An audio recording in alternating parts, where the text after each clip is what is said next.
अगर आप भी चाहते हैं कि लापालॉप म्यूजिक का हिट ऑडियो वीडियो सबसे पहले आप तक पहुंचे, तो हमारे चैनल को सब्सक्राइब कीजिए और साथ में बेल आइकन दबाना ना भूलें। जी हाँ मेरे दोस्तों, आप सबके बीच आ रही है मशहूर अदाकारा पता रखी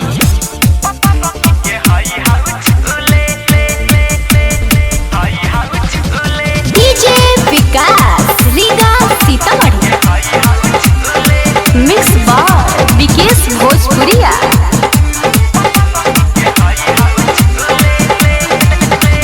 नाचे खातिर आई लबिया जिला मोतिहारी, चढ़िए सटे जब सामान दोना भारी। नाचे खातिर आई लबिया जिला मोतिहारी, चढ़िए सटे जब सामान दोना भारी। गोरे गाल चिकन माल भैया हाथों से पिछुले पता रखी के हाई हाउ छुले। भैया हाथों से पिछुले हाई रखी के हाई हाउ छुले। छुले रे छुले छुले हछौड़ी के हाई हाउ छुले। छुले रे छुले छुले हछौड़ी के हाई हाउ छुले।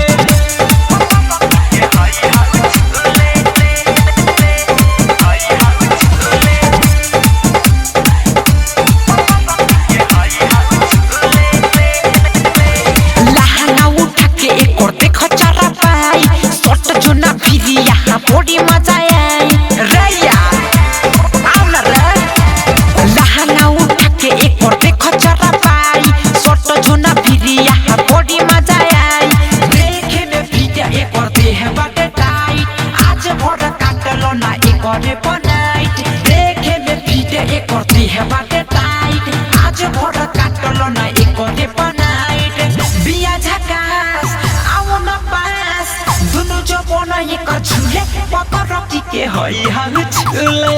भैया हाथों से पिछुले पता रखी के हई हाउ छुले। छुले रे छुले छुले सब रखी के हई हाउ छुले।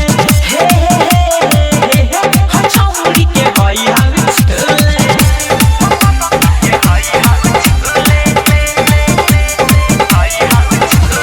ज्योति रिकॉर्डिंग स्टूडियो लखा।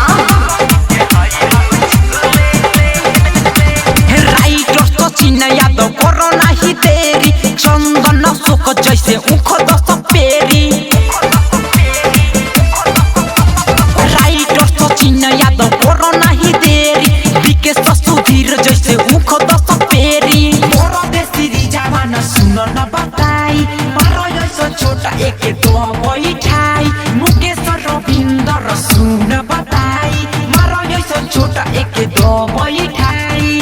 देवावे ढीला कोरी ना लीला, देखे में लागे गुला गुले पता रखी के हई हाउ छुले।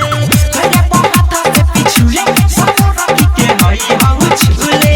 छुले रे छुले छुले हाउ रखी के हई हाउ छुले। हे हे हे हाउ रखी के हई हाउ छुले। ज्योति रिकॉर्डिंग स्टूडियो लखा।